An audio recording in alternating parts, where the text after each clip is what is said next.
আপনার মুখে কি ব্রণের সমস্যা রয়েছে, তাহলে আপনি ব্যবহার করুন এই মটমটিয়া পাতার রস। মটমটিয়া পাতার রস মুখে লাগালে ব্রণের সমস্যা দূর হয়ে যায়। এই গাছটার নাম মটমটিয়া কেন? আসলে এর ডাল ভাঙলে মটমট শব্দ করে, তাই হয়তো এর নামকরণ করা হয়েছে মটমটিয়া।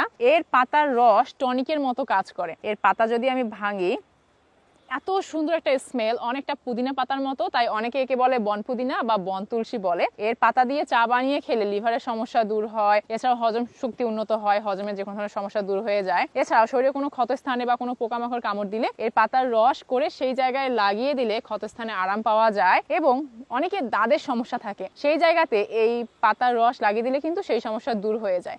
আর হ্যাঁ, এর এত এত উপকারিতার মাঝে এর ফুলের সৌন্দর্য আপনাকে মুগ্ধ করবে। তাই ফুলের সৌন্দর্য উপভোগ করার জন্য আপনি বাসাতে এই মটমটিয়ার গাছ রাখতে পারেন। আর এই গাছ কিন্তু লাগাতে হয় না, অনায়াসেই মাঠে ঘাটে নদীর পাড়ে, যেমন এখানে আমাদের নদীর তীরে এই গাছ হয়েছে। তো আলহামদুলিল্লাহ, দেখে খুবই ভালো লাগছে।